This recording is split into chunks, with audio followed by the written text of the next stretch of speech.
Ladies and gentlemen, right now in real time, Genshin Impact has a fire lit under its booty cheeks, and they are getting roasted and torched by the CN community in real time, all because of one singular statement, apparently, that was made in their latest live stream that's supposed to be a New Year's celebration reward.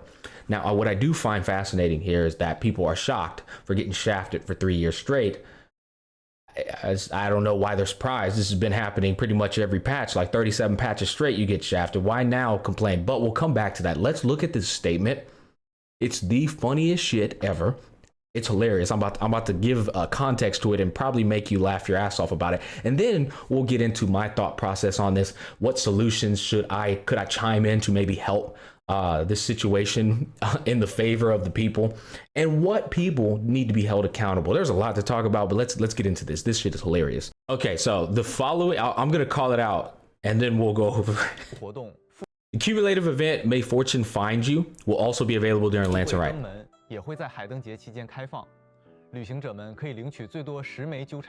Where travelers can claim rewards, including up to 10 intertwined fate. And it says up to, which when it says up to, that implies that you don't even get them outright. You gotta like grind them out to get them.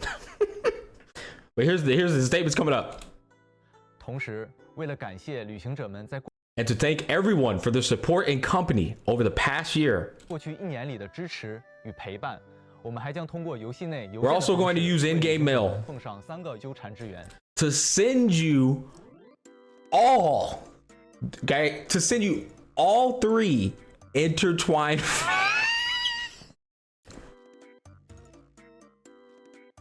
fellas, not send you 3 intertwined fate. Guys, listen, hey, to thank you for your unwavering support for the past 3 years, we will be sending you approximately all 3 intertwined fate. Now, I thought to myself, I said, oh no, 3? What kind of wishes is those? Must be coming from the genie from Aladdin, bro. They about to give me all my hopes and dreams. No, just some regular wishes, ladies and gentlemen. Nothing fancy. It's not genie from Aladdin wishes. You can't wish for whatever you want to have in the world and get it. What you're gonna get instead is 3 black tassels. Let's come over here and finish this because I found this hilarious. We hope that during this Lantern Rite, everyone has the chance to release a kite that carries their dreams and wishes. Like I said, yeah, they're gonna carry them dreams and wishes, all right. They're gonna carry it straight into a Traveler's Sword, a black tassel, and a mage book that you start off with in Elder Scrolls. Now, since I saw that, I shit you not, after that has been shared, the Chinese community lost their shit, and they unfollowed Genshin Impact on Douyin, which is the Chinese version of TikTok, en masse. They lost over 1 million people and counting. I think it might even be millions. I don't know. It's kind of hard to keep up with this whole ordeal. They definitely lost 1 million in like 24 hours. That is a lot of people that are angry. But what I find the funniest about this whole situation is I'm just like, where is this like every patch? Like, why now? And why are you surprised? This isn't the first time. This is not the second time. This is like the 3rd time. And if you include all these mid-ass patches, it's like the 37th time. So people are like, oh yeah, go Chinese community, man. They always do the right thing. While I'm sitting here and I'm just like, well, about time. It took y'all long enough.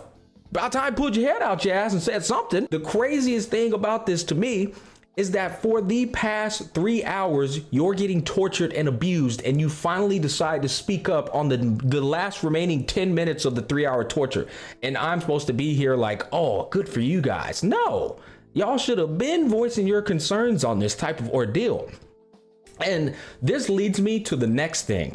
I'm so curious what they're gonna do when Hoyoverse gets on the internet. The Genshin Impact team of Hoyoverse issues an apology and gives out like 20, because this is going to be a very calculative method from Genshin Impact, right? They have to give them something, some kind of compensation that isn't something that expected, but also isn't something that they should get, right? It's like a psychological game.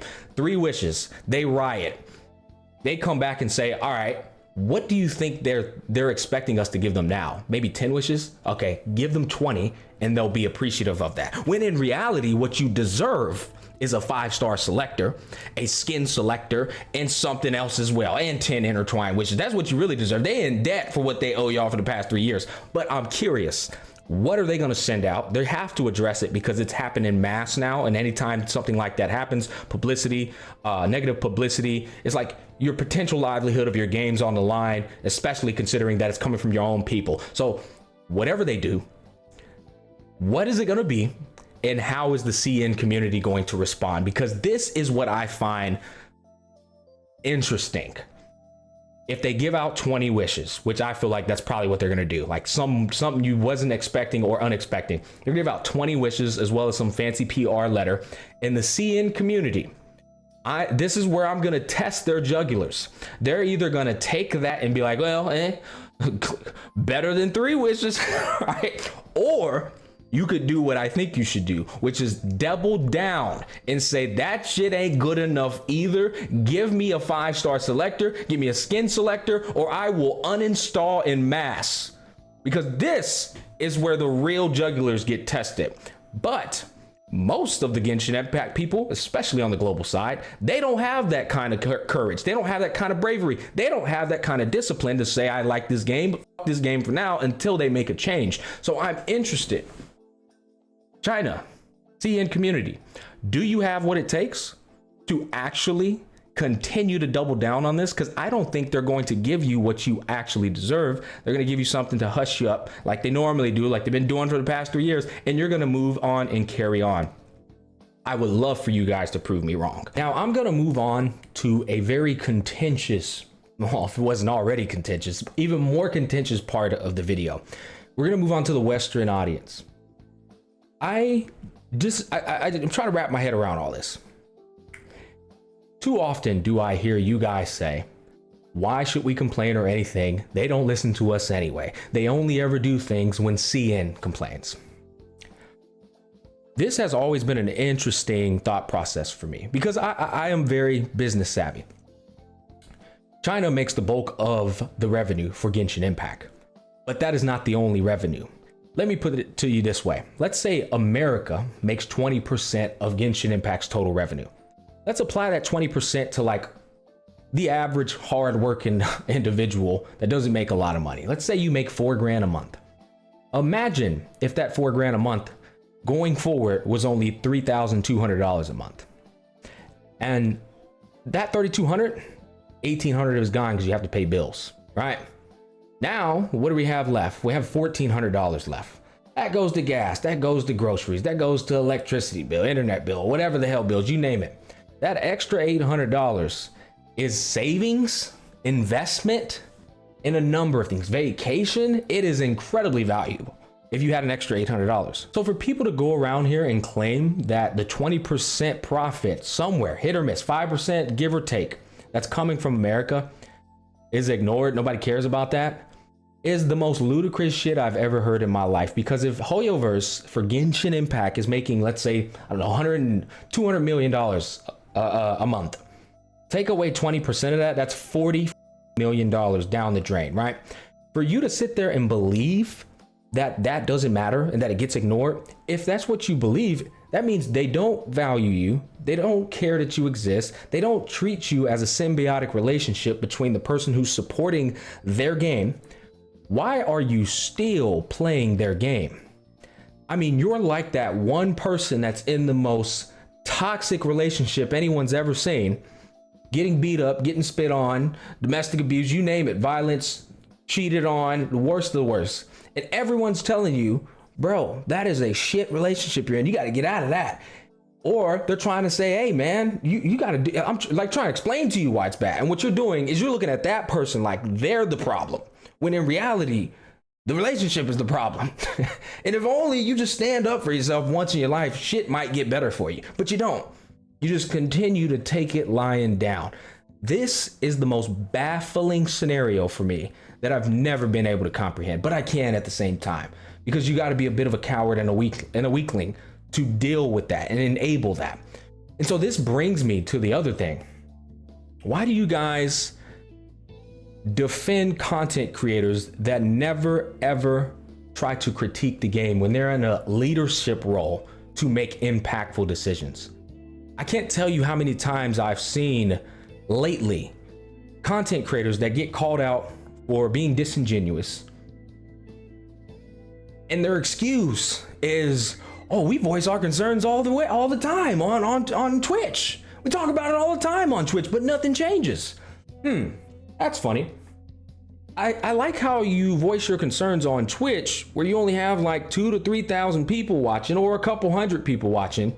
Why do you choose that platform when you have another platform where you get millions of views a month, much more exposure, a platform where other creators can take that message of your concerns and critiques, replicate it, reiterate it, contribute upon it, and then spread it in mass and give it even more exposure and bring it over to China and probably bring it to the company? I find it odd that these people say that they don't think it's going to change anything when YouTube is the very platform that got them to where they are today. How do you believe that? I don't think you do, because YouTube's also the very platform that got your pockets lined by the company that you're working for. I call bullshit. I love Vulcan. The reason I love Vulcan is because when I brought him on my podcast and I said, why don't you talk about these things? Be honest with me, is it because you're in fear of the livelihood of your channel? No denial here. Straight up owned it like a Chad. Yeah, I'll be honest. If it affects my pay, I'm not willing to deal with that shit. I don't want to put up with that shit. You know, it's just not worth it for me. Straight up came out and said it, honest.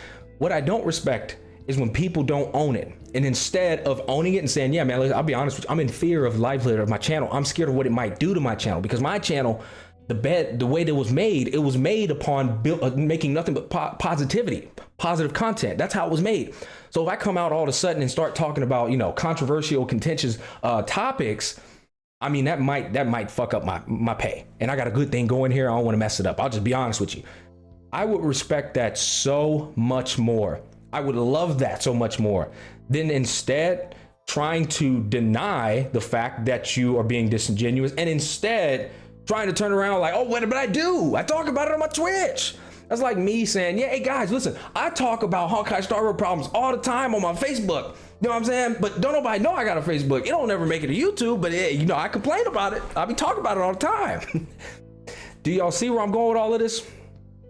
If you want to make change, just get on the platform and make the change. It's one person at a time. These people didn't unfollow Do Yin account for Genshin Impact all at once. It happened one person at a time, and then that message spread to the next person, to the next person. They were all thinking the same thing, but they just needed somebody to have courage to do it. And once they did it, the rally occurred. It's frustrating looking at all this stuff, because you watch it all the time and you're just like, you want to say, a lot of people want to say this type of shit, but they don't want to, I guess they don't want to be put in that hot seat and say what needs to be said, because generally that comes with a lot of adversity, a lot of burden, a lot of hate, a lot of resistance. And so they don't want to deal with it. Whereas, I don't know, somebody like me, on the other hand, I just don't give a those are all my thoughts on this situation. I think what China did overall is obviously a positive thing, but I hope it ripples over into the Western side and they take their head out of their asses and stop being yes men. We'll see what happens. But that's going to wrap up the video. As always, peace, love, and happiness. Keep it $150. I'll catch you guys on the flip side.